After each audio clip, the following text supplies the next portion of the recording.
Hello and welcome to ICS learning platform. How are you people? कैसे हैं आप सब लोग? तो कल हमने सेट चैप्टर के बारे में कुछ चीज़ें बहुत डेप्थ में जानने की कोशिश की थी, जस्ट स्टार्टिंग ही की थी। सबसेट जैसे एक हमने टॉपिक पढ़ा था, उसकी कुछ प्रॉपर्टीज हमने पढ़ी थी। आज हम और ज़्यादा डेप्थ में जाने वाले हैं सेट चैप्टर के। बट उससे पहले एक चीज़ मैं आप सबसे पूछना चाहूँगा, क्या आपने इन दो फोर्सेस के बारे में सुना है? One is para SF and one is NSG. Para SF is full form जो है पैरा स्पेशल फोर्सेस, और एनएसजी की जो फुल फॉर्म है that is national security guard. आपने इनका जरूर कहीं ना कहीं न्यूज़ में या कहीं इनके बारे में थोड़ा बहुत पढ़ा होगा।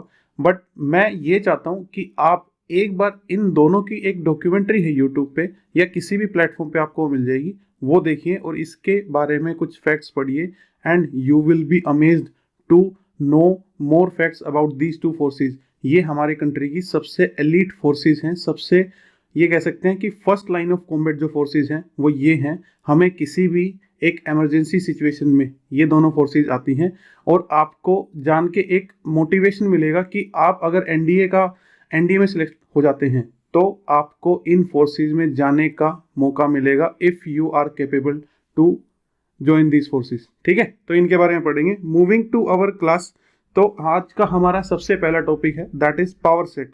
पावर सेट की अगर डेफिनेशन की बात करें तो वो एक सिंपल सी डेफिनेशन ये कहता है कि it is a set of all subsets of A set ए, और उस ऐसे सेट को हम बोलते हैं पावर सेट ऑफ ए।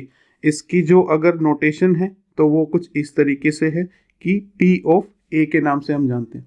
देखो, लास्ट प्रीवियस क्लास में हमने ना एक सेट का एग्जांपल लिया था, जैसे 1 2 3, ठीक है, और उसके हमने 8 सबसेट्स क्रिएट करे थे। ठीक है, और मैं ये चाहता हूं कि एक बार फटाफट हम उन सभी सबसेट्स को फिर से क्रिएट कर लेते हैं ताकि हम पावर सेट्स को और अच्छे से समझ पाएं। अगर हम इस ए सेट की बात करें जिसमें 3 एलिमेंट हैं दैट इज 1 2 और 3, ठीक है, तो इसका जो सबसे पहला सबसेट बनाया था वो हमने बनाया था 5। ठीक है, हमने ये बात की थी कि 5 is a subset of every set by default. ठीक है, सेट ए चाहे कैसा भी सेट क्यों ना हो, 5 उसका सबसेट हमेशा ही होगा। ठीक है, और इसके हमने जो सबसेट बनाए थे दैट वाज 1 2, ठीक है, दैट वाज 3, 1 वाज 4। ठीक है, ये सभी क्या थे? हमारे ए के सबसेट थे। ओके, ये 4 तो नहीं लेंगे हम। देन उसके बाद हमने कौन से सबसेट बनाए थे? 1 वाज 1 2, ठीक है, 1 3 और 2 3, और लास्ट जो हमारा सबसेट था दैट वाज 1 2 एंड 3। ये 8 जो हमारे सबसेट थे वो ए के थे। अब पावर सेट ये कहता है आप क्या करो, इन सभी सबसेट्स को एक नए सेट में डाल दो। आप क्या करो, इन सभी सबसेट्स को एक सेट के अंदर एज ए एलिमेंट इंक्लूड कर दो। मतलब कि ये कहना चाहता है कि पावर सेट जो है ना वो एक सेट होता है, और उसके अंदर जो एलिमेंट आते हैं वो कौन से आते हैं? ये आपके जो सभी सबसेट बने हैं ना ए के, ये उसके एलिमेंट के तौर पे आएंगे। यानी कि 5 सिंगल 1 सिंगल 2 सिंगल 3, और ये डबल 1 2, और ये 2 3, और 1 3, और 1 2 3। आप किसी भी ऑर्डर में इनको मेंशन कर सकते हैं क्योंकि हमने बात की थी कि सेट में order of element does not matter. ठीक है, आप किसी भी ऑर्डर में इनको लिख सकते हो। अब देखो, ये एक सेट जो बना है ना जिसके एलिमेंट क्या हैं? इसके एलिमेंट वो हैं जो ए के सबसेट थे, वो हमने इस सेट में एज ए एलिमेंट यूज किया है, और इस सेट का नाम है पावर सेट ऑफ ए। क्या बुलाते हैं हम इसको? पावर सेट ऑफ ए। समझ गए कि ए का अगर हमें ए सेट गिवन है तो उसका पावर सेट क्रिएट किया जा सकता है। फॉर एग्जाम्पल, अगर मैं आपको ये बोलूं कि अगर ए सेट मैं आपको ये दूं ए बी और सी, क्या आप इसका पावर सेट क्रिएट कर सकते हैं? क्या आप बता सकते हैं कि इसके पावर सेट में कौन कौन से एलिमेंट आएंगे? ठीक है, फटाफट इसको एक बार करके देखते हैं और फिर आगे बढ़ते हैं। तो क्या ये बात हम अच्छे से समझ गए हैं और ये बात बोल सकते हैं कि जो ए के सबसेट थे ना वो अब एलिमेंट बन गए हैं, लेकिन किसके? पावर सेट ऑफ ए के। जो ए के सबसेट थे वो पावर सेट ऑफ ए के एलिमेंट हैं। और दूसरी बात ये, क्या हम इस बात को क्लेम कर सकते हैं कि number of element in power set of A power set of A के अंदर उतने ही एलिमेंट होंगे जितने number of subset of A थे। और ये हम प्रीवियस क्लास में डिस्कस किया था हमने कि इसके नंबर ऑफ सबसेट कितने होंगे, वो कितने थे 2m, और जहां पे m हमारा क्या है, number of elements in set ए। मतलब कि अगर ए सेट में हमारे पास m एलिमेंट्स हैं, ठीक है, ए सेट में अगर हमारे पास m एलिमेंट्स हैं तो number of elements in power set of A, number of elements in power set of A will be 2m। Power set of A में उतने ही एलिमेंट होंगे जितने ए के सबसेट होंगे, और ए के सबसेट कितने होंगे ये हमने लास्ट क्लास में डिस्कस कर लिया था। It was 2m। m is our number of element in set A, या दैट इज। अब नेक्स्ट आ जाते हैं सबसेट ऑफ रियल नंबर, जिनको हम ऑल्सो नोन एज इंटरवल्स। ठीक है, रियल नंबर्स के सबसेट्स को हम किस नाम से भी जानते हैं, इंटरवल्स के नाम से भी जानते हैं। तो 3-4 टाइप के इंटरवल्स होते हैं। एक बार हम देखते हैं कि क्या इंटरवल होते हैं और कैसे कैसे उनको रिप्रेजेंट किया जा सकता है। ये आपने नंबर लाइन तो हमेशा से देखते आ रहे हो, ठीक है, जैसे ही मैथ्स पढ़ते हो तो नंबर लाइन हमेशा देखते हो। इस नंबर लाइन पे क्या होता है, इस नंबर लाइन पे कोई भी रियल नंबर प्लॉट किया जा सकता है। ठीक है, 9th 10th क्लास में बच्चों को ये काम दिया जाता था कि इस पे रैशनल नंबर को प्लॉट करके दिखाओ, इस पे इंटीजर्स को प्लॉट करके दिखाओ, इस पे इरैशनल नंबर्स को भी प्लॉट करके दिखाओ। तो इसलिए कई बार इसका जो लाइन का जो नाम होता है वो होता है रियल नंबर लाइन, क्योंकि इस पे हर एक रियल नंबर प्लॉट किया जा सकता है। ठीक है, ओके। अब जो है हम रियल सेट जो है, आर जो सेट है हमारा, उसके सबसेट्स के बारे में पढ़ना चाहते हैं, और जिसको हम किस नाम से बुलाएंगे, इंटरवल्स के नाम से बुलाएंगे। ओके, तो अगर मान लो suppose x is a real number such that कि x is strictly less than 5 and strictly greater than 1। x हमने एक ऐसा रियल नंबर लिया है जो 5 से छोटा है और 1 से स्ट्रिक्टली बड़ा है। तो क्या हम इसको इंटरवल फॉर्म में लिख सकते हैं? इसको हम इंटरवल फॉर्म में ऐसे लिख सकते हैं कि x belongs to open interval 1,5। देखो मैंने इसको दो नाम से बुलाया है, इसको कर्व ब्रैकेट यूज़ किया है और इसके लिए जो प्रोनाउंसिएशन की गई है दैट इज ओपन इंटरवल। ठीक है, open interval, curve bracket stands for open interval. इस ओपन इंटरवल का मतलब ये है कि 1 और 5 के बीच में जितने भी रियल नंबर हैं that will be included in this open interval 1 to 5। इस चीज़ को जो हम रीड करने वाले हैं वो रीड करने वाले हैं open interval 1 to open interval 5। ठीक है, अगर इसी चीज़ को हम रियल नंबर लाइन पे हम प्लॉट करना चाहें तो वो कैसे प्लॉट कर सकते हैं? यहाँ पे हमें 1 दिखाई दे रहा है तो इसको हम एनसर्कल कर देते हैं एक एम्प्टी सर्कल से, और सिमिलरली हम 5 को एनसर्कल कर देते हैं एम्प्टी सर्कल से, और इसके जो बीच का जो ये लाइन सेगमेंट है इसको हम कर देंगे शेड। तो ये जो शेडेड पार्ट है नंबर लाइन का, ये हमारा रिप्रेजेंट करता है किसको? ओपन इंटरवल 1,5 को। ठीक है, इसको मैं एक सेपरेटली भी ड्रॉ कर देता हूँ ताकि आपको क्लियर रहे कि ओपन इंटरवल नंबर लाइन पे कौन सा पोर्शन होगा। तो this is our 1, this is our 5, और उसके बीच का जो एरिया है या उसके बीच की जो लाइन है that is included in this interval. यानी कि इस इंटरवल के बीच में चाहे कोई भी नंबर हो, रैशनल हो इररैशनल हो, वो रियल नंबर होना चाहिए। ठीक है, और वो 1 और 5 के बीच में इस ओपन इंटरवल में इंक्लूड होगा। ओपन इंटरवल में जो है ना तो 1 इंक्लूड होगा और ना ही 5 इंक्लूड होगा। ओपन इंटरवल का मतलब है कि उसमें एंड पॉइंट्स 1 और 5 दोनों इंक्लूड नहीं होंगे, लेकिन उनके बीच का हर एक रियल नंबर इंक्लूड होगा। नेक्स्ट एक और टाइप के इंटरवल की हम बात कर लेते हैं। लेट्स से एग्जांपल हम ले लेते हैं, x कोई ऐसा रियल नंबर है दैट इज लेस देन और equal to 5 and greater than और इक्वल टू 1। अब देखो ऊपर वाले में मैंने क्या बोला था, स्ट्रिक्टली लेस देन और स्ट्रिक्टली ग्रेटर देन, लेकिन यहाँ पे क्या बोल रहा हूँ, लेस देन और इक्वल टू, ग्रेटर देन और इक्वल टू। ठीक है, इसके लिए जो हम इंटरवल यूज़ करने वाले हैं वो हमारे पास रहेगा क्लोज इंटरवल। उसको ऐसे लिखेंगे x belongs to close interval 1 to 5। अब ओपन इंटरवल और क्लोज इंटरवल में क्या डिफरेंस है? ओपन इंटरवल में 1 और 5 के बीच में जो रियल नंबर आते थे ओनली दोज वर इंक्लूडेड। ठीक है, लेकिन क्लोज इंटरवल 1 और 5 में not only the real numbers between 1 and 5 but the end points 1 and 5 are also included. I repeat myself कि क्लोज इंटरवल 1 से लेके 5 जो ये हमने लिखा है इसको हम बुलाते हैं क्लोज इंटरवल।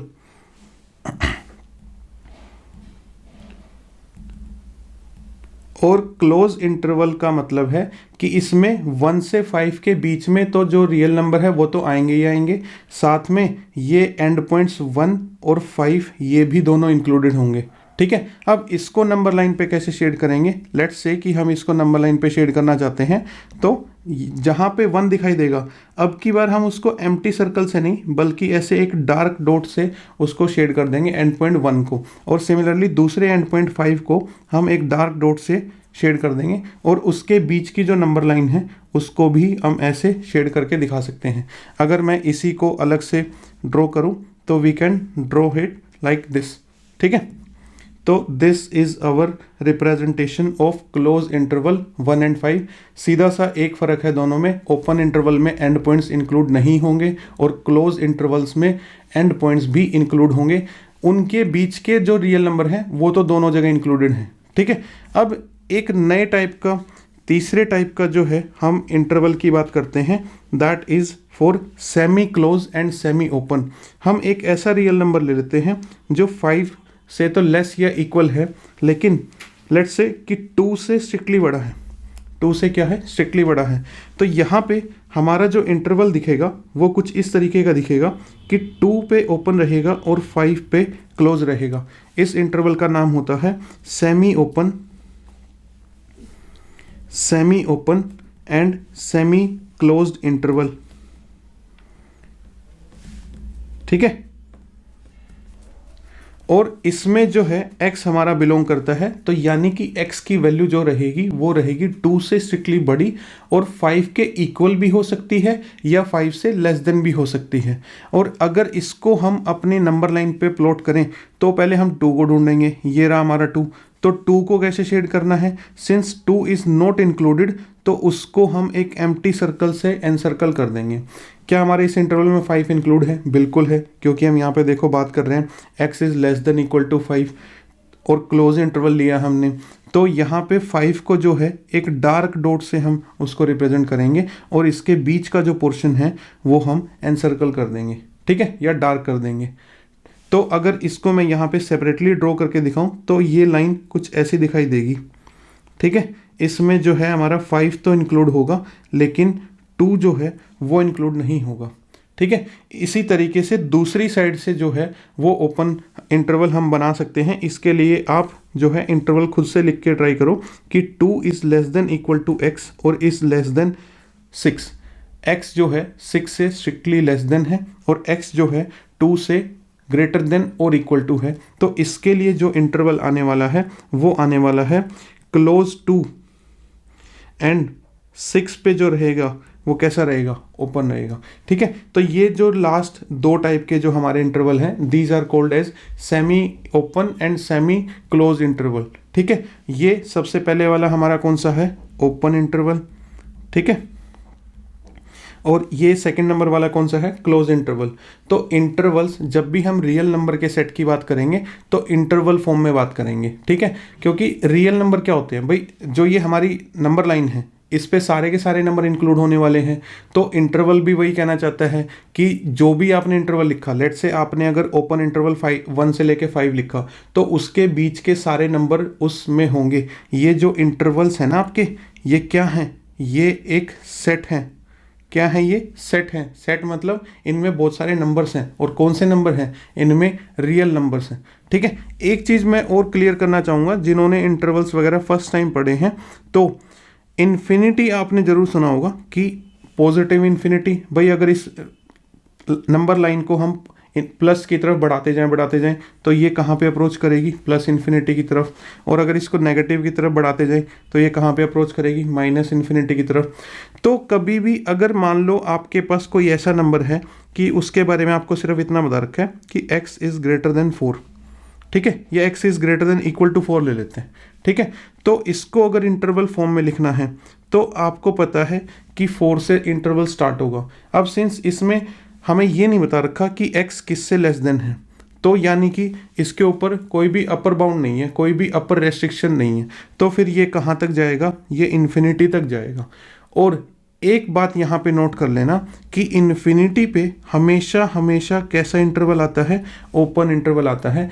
ये बिल्कुल गलत होगा अगर कभी भी आपने इन्फिनिटी को क्लोज इंटरवल में डाल दिया। That is a like illogical thing in mathematics. ठीक है, कभी भी इन्फिनिटी को क्लोज इंटरवल में मत डालना, इन्फिनिटी हमेशा ओपन इंटरवल में रहती है। तो क्या हम रियल नंबर के सेट आर को माइनस इन्फिनिटी से लेके और प्लस इन्फिनिटी तक ओपन इंटरवल में ऐसे इंटरवल फॉर्म में लिख सकते हैं सेट को? बिल्कुल लिख सकते हैं।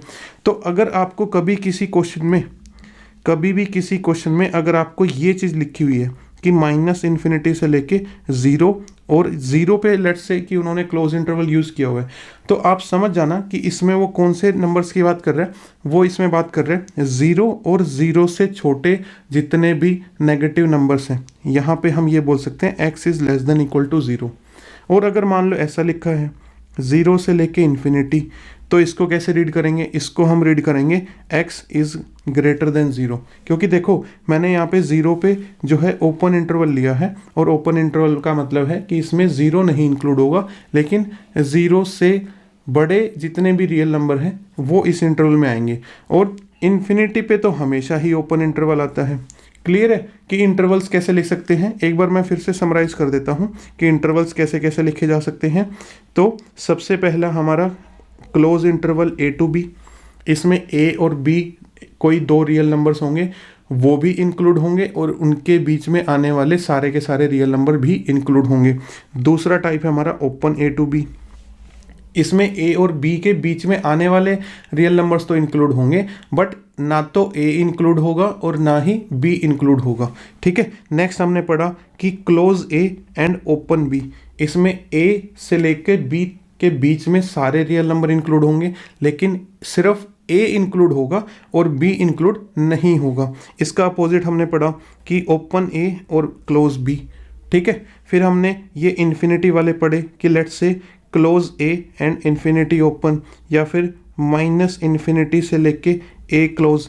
इन दोनों इंटरवल्स में क्या है, इस इंटरवल में ए इंक्लूड होगा और ए से बड़े सारे रियल नंबर इंक्लूड होंगे। ठीक है, चाहे वो कितने भी बड़े क्यों ना हों। और इसमें क्या होगा, इस इंटरवल में होगा कि ए और ए से छोटे जितने भी हमारे रियल नंबर्स हैं वो सब इस इंटरवल में इंक्लूड हो जाएंगे। ठीक है, और पूरे रियल नंबर के सेट को हम कैसे लिख सकते हैं? ओपन इंटरवल माइनस इन्फिनिटी से लेके ओपन इंटरवल प्लस इन्फिनिटी। ये इस टॉपिक की थोड़ी सी समरी है जो मैंने आपको समराइज करके बता दिया है। ठीक है, moving on to next topic. Next चीज़ जो आती है हमारी यूनिवर्सल सेट। ठीक है, प्रीवियस क्लास में मैंने कहा था कि अभी कुछ टाइप्स ऑफ सेट बचे हुए हैं जो आने वाले टाइम पे आपको बताता रहूँगा बीच में। तो नाउ इज़ द टाइम कि we get to know what is universal set. भाई देखो यहाँ पे एक चीज़ मैंने लिखी है, universal set is used to make our discussion meaningful और to give our discussion of set a specific context. The largest possible set in that particular discussion या situation is taken as universal set.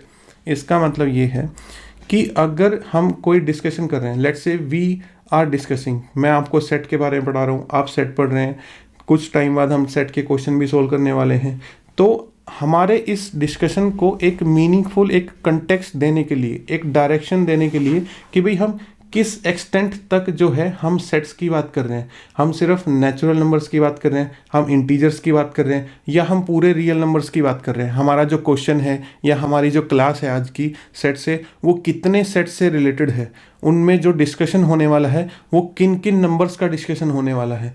तो कभी भी ऐसे एक सबसे बड़ा जो सेट होता है, सबसे लार्जेस्ट पॉसिबल जो सेट होता है उस सिचुएशन में, उसको हम यूनिवर्सल सेट के तौर पे ले लेते हैं।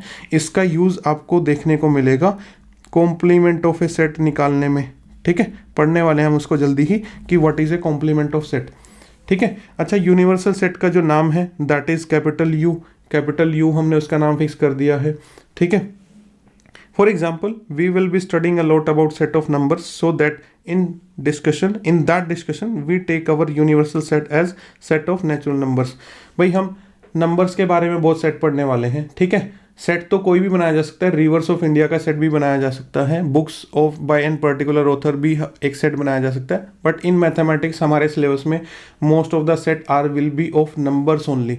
तो नंबर्स के सेट के बारे में पढ़ेंगे। तो उस सिचुएशन में हम ये कर लेते हैं कि जो सबसे लार्जेस्ट पॉसिबल नंबर्स का है, जैसे नेचुरल नंबर है, ठीक है, अगर हमारा क्वेश्चन उतने से सोल्व हो सकता है तो हम क्या करेंगे, अपने यूनिवर्सल सेट को नेचुरल नंबर कंसिडर कर लेंगे।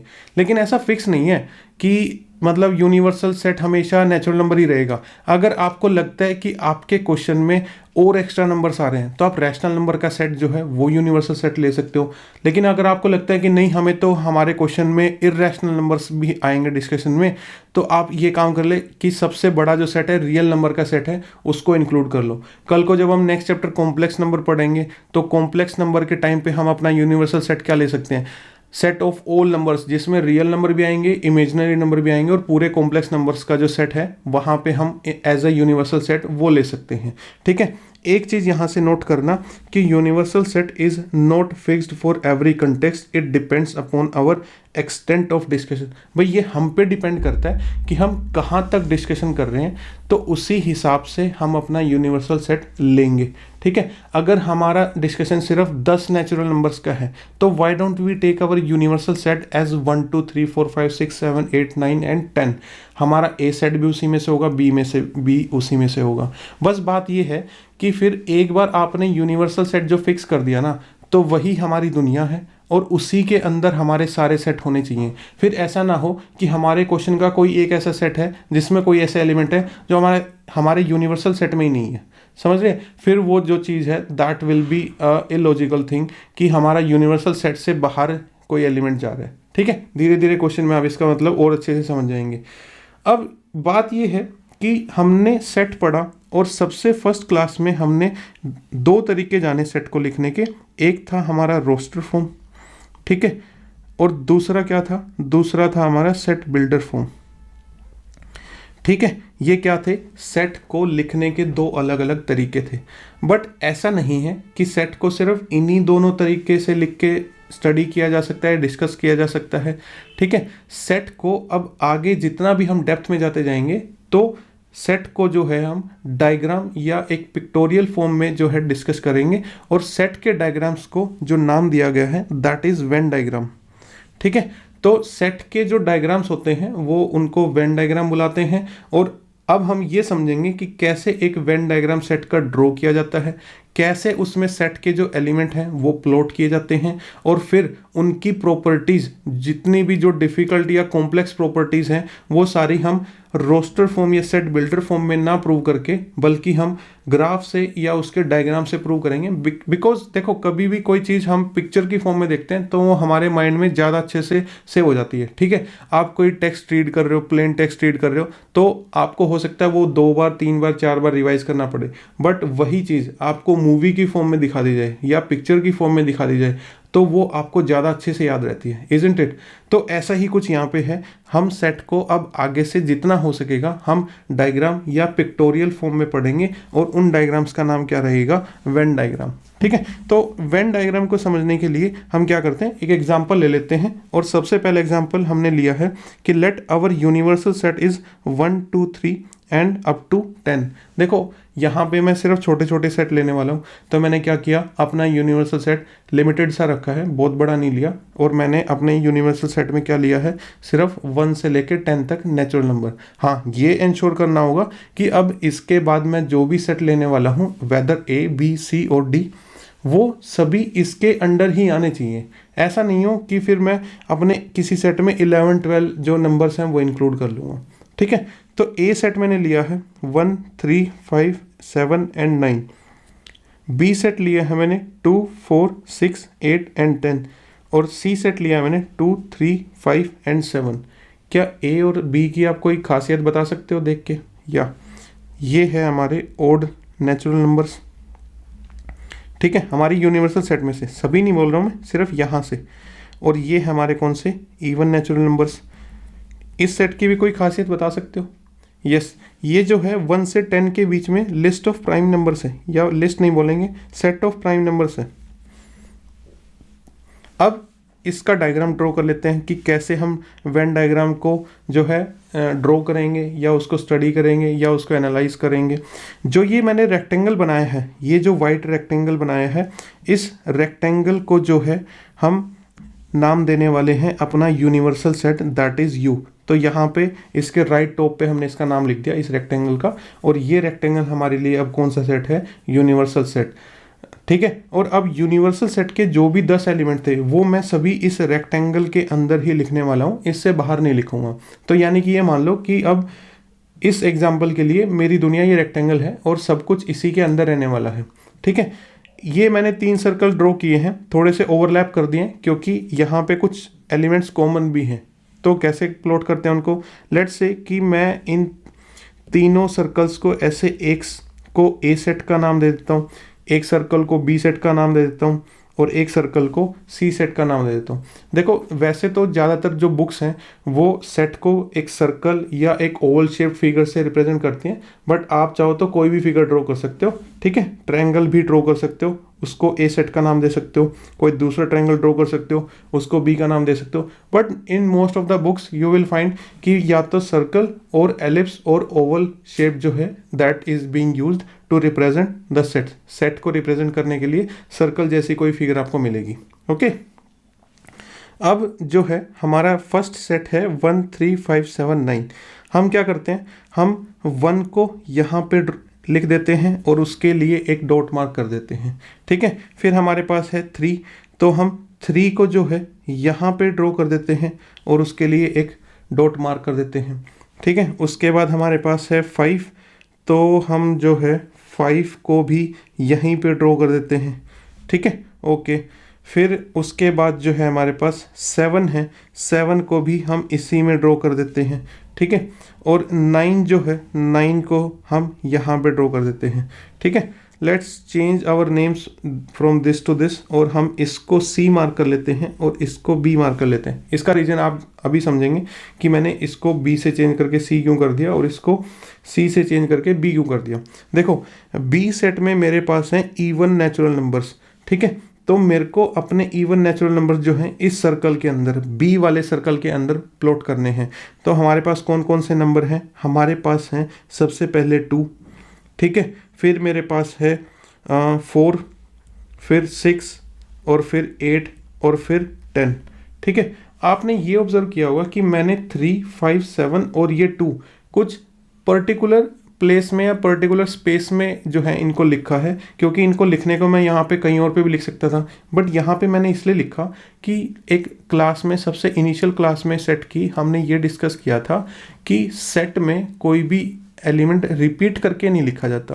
भाई देखो ये जो हमारा 2 है ये B में भी इंक्लूडेड है और ये C में भी इंक्लूडेड है। अगर मैं B में 2 यहाँ पे मेंशन कर देता तो फिर मेरे को C में अलग से भी ड्रॉ करना पड़ता।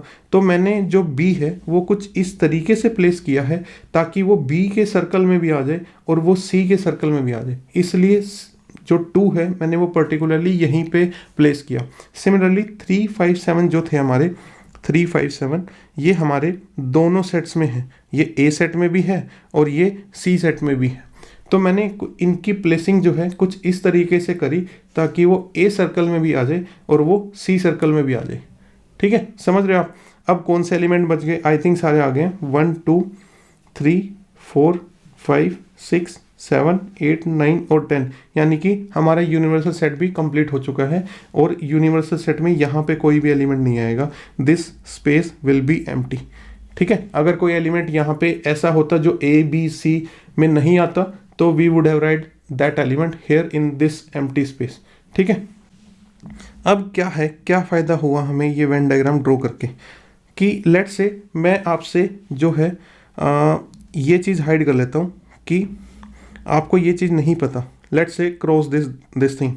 ठीक है, आप सिर्फ इस डायग्राम को देख के, अकेले इस डायग्राम को देख के एग्जैक्टली बता पाओगे कि इस यूनिवर्सल सेट में कौन कौन आएगा, इस A सेट में कौन कौन से एलिमेंट आएंगे, इस C सेट में कौन कौन से एलिमेंट आएंगे और इस B सेट में कौन कौन से एलिमेंट आएंगे। मतलब अगर मैं आपको ये वाली चीज़ लिख के नहीं भी दूँ, सिर्फ डायग्राम ड्रॉ करके दूँ, तो आप क्लियर कट बता पाएंगे कि इसमें कौन कौन से एलिमेंट आएंगे, इजंट इट। तो this is the like great use of Venn diagram, और वेन डायग्राम से आगे हम और भी प्रॉपर्टीज़ जो हैं बहुत अच्छे से समझने वाले हैं। ओके, तो moving on to operations on set.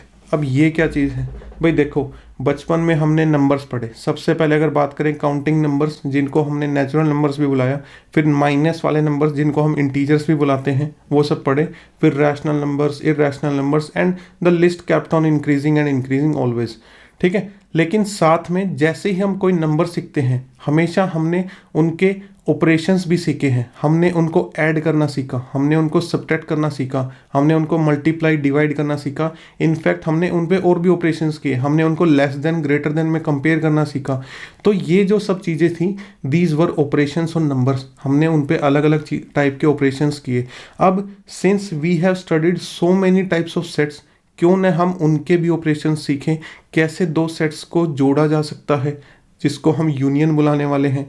कैसे दो सेट्स में कॉमन एलिमेंट जो हैं हम सिलेक्ट करके लेके आ सकते हैं, जिसको हम इंटरसेक्शन बोलने वाले हैं। तो there are many types of operations which we can operate on two और मोर देन टू सेट्स। ठीक है, उन्हीं ऑपरेशंस को हम पढ़ने वाले हैं।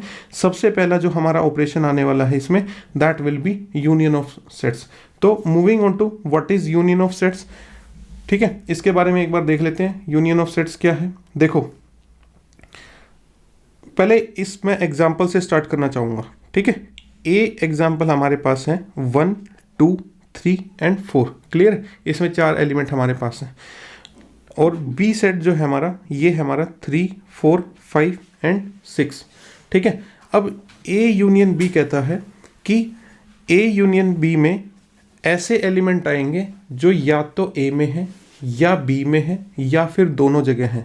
I repeat, A union B एक ऐसा सेट है जिसमें वो एलिमेंट आएंगे जो या तो ए में हो या बी में हो या दोनों जगह हो तो भी। तो क्या ए यूनियन बी कुछ ऐसा नहीं दिखाई देगा? 1, 2, 3, 4, 5 और 6।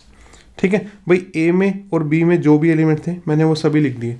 आपने ये भी ऑब्जर्व किया होगा कि 3 और 4 दोनों जगह थे, बट मैंने उनको यूनियन में सिर्फ कितनी बार लिखा है? एक बार लिखा है। अगेन वही बात आ गई कि किसी भी सेट में हम उनका भले ही 2 बार वो रिपीट हो रहे हैं हमारे डिस्कशन में, ए यूनियन बी के लिए 2 जगह आ रहे हैं वो, लेकिन अपने जब सेट को क्रिएट करेंगे तो कितनी बार लिखेंगे? सिर्फ एक ही बार लिखेंगे उनको। तो अब हम उसकी डेफिनेशन पढ़ते हैं कि यूनियन ऑफ सेट कहता है if there are 2 sets A and B, then A union B is the set which consist of, ठीक है, which consist of all elements which are either in A or in B। A union B एक ऐसा set है जिसमें वे सारे elements आएंगे जो या तो A में है या फिर B में है। ठीक है, दोनों जगह से जो भी एलिमेंट है उनको सबको मिला दो। भाई यूनियन हम जनरल लाइफ में भी यूज़ करते हैं ना, कि उन फैक्ट्री के वर्कर्स ने यूनियन बना ली है। तो यूनियन कैसे बनती है? सभी लोगों के मिल जाने से ग्रुप बनता है, उसी को यूनियन बोलते हैं। तो यहाँ पे सभी सेट्स के एलिमेंट मिल जाएंगे और एक बड़ा सेट बना लेंगे, उसी को यूनियन बोला है इन्होंने भी। ठीक है, यूनियन का जो सिंबल है वो यू जैसा दिखता है, इसको यू नहीं बुलाएंगे, इसको यूनियन बुलाएंगे। ठीक है, तो दोनों सेट के बीच में ऐसे ए यूनियन बी का सिंबल आ जाएगा। ठीक है, और ये हमारा ये बड़े वाला जो सेट है जिसमें दोनों सेट के एलिमेंट्स मिला के लिखे हुए हैं, इस सेट को हम बोलेंगे ए यूनियन बी। ठीक है, एक इसकी मैथमेटिकल जो है इक्वेशन वो भी पढ़ लेंगे। एनडीए के एग्जाम में ये पूछी जा चुकी है कि is this a valid statement और नॉट। ठीक है, इसको हमने लिखा है x बिलोंग्स टू a और x बिलोंग्स टू b। इस वर्ड को रीड करते हैं इफ एंड ओनली इफ। ठीक है, if and only if x belongs to a और x belongs to b, if and only if x belongs to a union b। इसका कहने का मतलब ये है या तो x a में है या, और मतलब या x b में है, तो x कहाँ पे चला जाएगा? A यूनियन B में। और इस इफ़ एंड ओनली इफ़ का मतलब ये है कि आप इधर से स्टार्ट करके इधर भी आ सकते हैं, कंक्लूजन ड्रॉ कर सकते हैं, और इधर से इधर का कंक्लूजन भी आप ड्रॉ कर सकते हैं। मतलब अगर मैं आपको बोलूँ कि x belongs to A union B है, तो आप इससे कंक्लूजन ड्रॉ कर सकते हैं कि x बिलोंग्स टू A और x बिलोंग्स टू B। ये और वर्ड ही था जो एनडीए के उस क्वेश्चन में चेंज कर दिया था और इसकी जगह उन्होंने एंड लिख दिया था और वो स्टेटमेंट गलत हो गई थी। ठीक है। तो यहाँ पे ये वर्ड हाईलाइट कर लेना कि यहाँ पे आइदर और वर्ड जो है that is the most important thing about A union B, ठीक है।